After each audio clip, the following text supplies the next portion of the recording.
Eu quero conversar agora com o Daniel Toledo, que é o nosso convidado, é o advogado especialista em Direito Internacional e Imigração. Doutor, seja muito bem-vindo, muito obrigado. E eu quero entender do senhor de que maneira também que Alexandre de Moraes passa a ser visto pela comunidade internacional a partir da aplicação de uma lei que já puniu centenas de pessoas nos últimos tempos, mas pessoas envolvidas com questões muito críticas em seus países.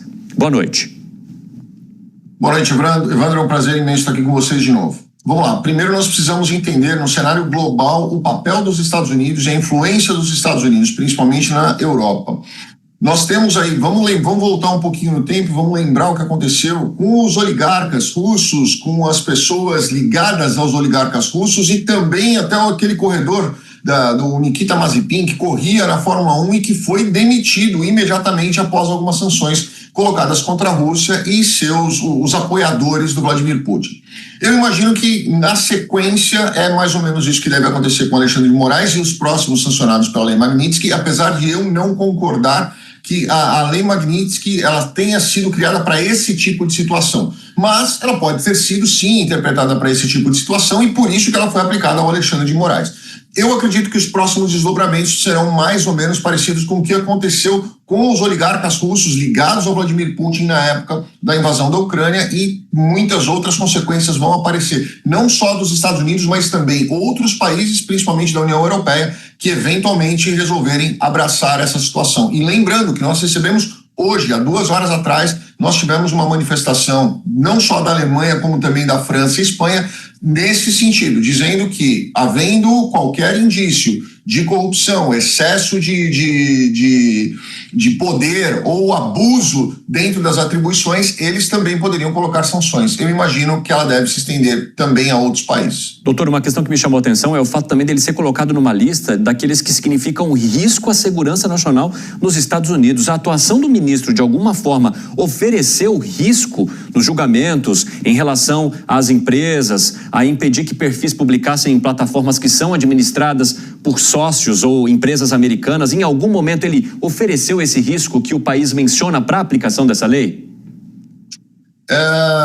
Sim e não. A gente precisa dividir isso em 2 pontos. Primeiro, ele está dentro do direito dele, dentro do direito brasileiro, inclusive dentro da lei brasileira, quando ele exige que tenha representante e tenha base, endereço e representante no Brasil. Isso está escrito na lei brasileira, ou seja, quando ele exige que uma das plataformas, qualquer uma delas, tenha um representante no Brasil para receber intimações e responder por essa empresa, ele está certo com relação a isso, porque a lei brasileira diz isso. Mas quando ele manda uma intimação através de uma carta rogatória para os Estados Unidos, exigindo que uma empresa sediada nos Estados Unidos cumpra uma ordem emitida no Brasil, não, ele extrapolou totalmente o seu direito e a sua jurisdição foi muito além daquela que realmente lhe cabe.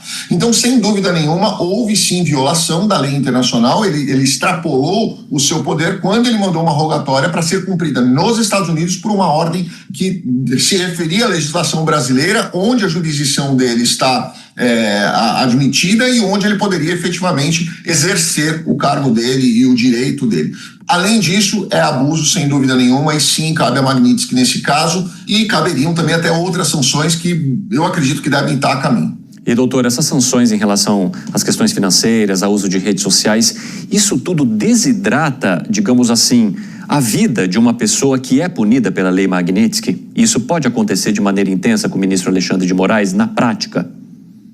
Sem dúvida nenhuma, porque nós não estamos falando só de bloqueio de contas ou bloqueio de bens, como eu até citei aí um exemplo que pode chegar a esse extremo, como aconteceu aí com os oligarcas russos, mas nós temos aí os cartões, a maioria dos cartões que nós todos usamos são de bandeira Visa, Mastercard ou Amex, são as bandeiras mais comuns que a gente vê acontecendo e os bancos brasileiros não emitem outros cartões que não sejam dessas bandeiras, né? Então a gente acaba percebendo aí que ele vai ficar sem cartão de crédito, porque os bancos não vão conseguir fazer operações em nome dele nessas plataformas que são americanas e controladas pelos Estados Unidos, pela legislação americana, então ele não vai conseguir fazer isso, ele não vai conseguir fazer uma transação internacional e ele está proibido de fazer transações em dólar, que é a moeda americana. Então isso vai, com certeza absoluta, tornar a vida dele muito mais difícil. Doutor, só para a gente arrematar, a Lei Magnitsky está sendo aplicada sobre um indivíduo, Alexandre de Moraes, mas tudo aquilo que ela representa, a crise diplomática que ela pode levantar,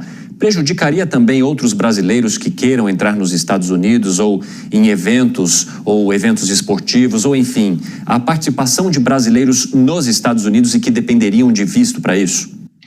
Evandro, vou dividir em duas partes, porque eu acho que essa parte é muito interessante. A Magnitsky, ela não é restritiva a um indivíduo, ela é restritiva, ela pode ser aplicada ao indivíduo e uma entidade.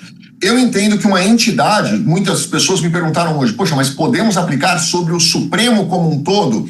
Eu entendo que não, porque o Supremo, ele vai além de ser uma entidade, ele é um órgão de um poder judiciário. Então, se for aplicar a entidade poder judiciário, nós vamos colocar a Magnitsky não só nos ministros do STF, mas em todos os demais ministros do judiciário e todos os juízes também do judiciário. Então, eu acredito que não.